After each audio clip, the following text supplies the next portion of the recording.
Hello guys, मैं Payal. Welcome to DND news. हर एक दिन की नई खबरें पाने के लिए इस चैनल को सब्सक्राइब जरूर कीजिए और साथ ही साथ बेल आइकन को भी दबा दीजिए। दोस्तों, हिंदी सिनेमा के दिग्गज अभिनेता धर्मेंद्र फिल्मों में आने से पहले ही शादी कर चुके थे। इस शादी से धर्मेंद्र को 4 बच्चे हुए, जिनका नाम सनी, बॉबी, अजेता और विजेता है। धर्मेंद्र के दोनों बेटे सनी और बॉबी उन्हीं की तरह फिल्मों में एक्टिव है। वहीं धर्मेंद्र की दोनों बेटियां अजेता और विजेता लाइमलाइट से दूर रहती है।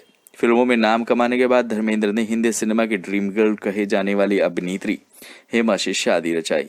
हेमा से शादी करने के बाद धर्मेंद्र के घर 2 बेटियां हुई, जिसका नाम ईशा और आहना है। हालांकि हेमा से शादी करने के बाद धर्मेंद्र ने कभी भी अपने पहले परिवार को नहीं छोड़ा, तो वहीं दूसरी पत्नी हेमा और उनके बच्चों को भी खूब प्यार दिया। कहा जाता है कि हेमा से शादी के बाद इस परिवार का कोई भी शख्स धर्मेंद्र के पहले परिवार से मिलने नहीं जाता था और ना ही उन्हें किसी से मिलने की इजाजत थी। लेकिन सिर्फ हेमा की बड़ी बेटी ईशा देओल ही एक पहली ऐसी शख्स थी जो धर्मेंद्र के पहले परिवार से मिल पाई थी, और इस पूरे मामले में उनका साथ उनके भाई सनी देओल ने दिया था। हेमा की ऑटोबायोग्राफी के मुताबिक हेमा के परिवार के किसी भी शख्स को धर्मेंद्र के पहले परिवार से मिलने की अनुमति नहीं थी, लेकिन ईशा देओल इन सारी हदों को पार करके अभय के पिता से मिलने पहुंच गई थी। दरअसल अभिनेता अभय देओल सनी देओल के चचेरे भाई से में अभय देओल के पिता ईशा देओल के चाचा है। कहा जाता है कि ईशा देओल बचपन से ही अपने चाचा यानी कि अभय देओल के पिता के बहुत ही करीब रही थी।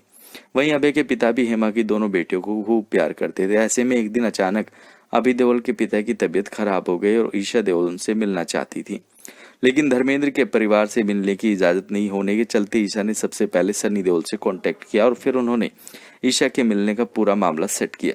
एक इंटरव्यू के दौरान खुद ईशा देओल ने कहा था कि मैं अपने चाचा से मिलना चाहती थी और उनका समाचार लेना चाहती थी। वह मुझसे और मेरी छोटी बहन आहना से बहुत प्यार करते हैं। हम अभय के बहुत ही करीब थे। वह अस्पताल में भी नहीं थे ताकि हम उनसे वहां मिल सके। वो हमारे पास उनके घर जाने के अलावा कोई दूसरा रास्ता नहीं था।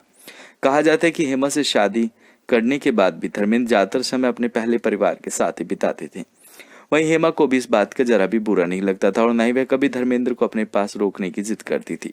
कहा जाता है कि जब ईशा देओल अपने पिता की पहली पत्नी प्रकाश कौर के पास गई थी, तो तब प्रकाश कौर ने ईशा से कोई बात नहीं की थी। इस दौरान ईशा ने प्रकाश कौर के पैर भी छुए थे और वह उन्हें आशीर्वाद देकर चली गई थी।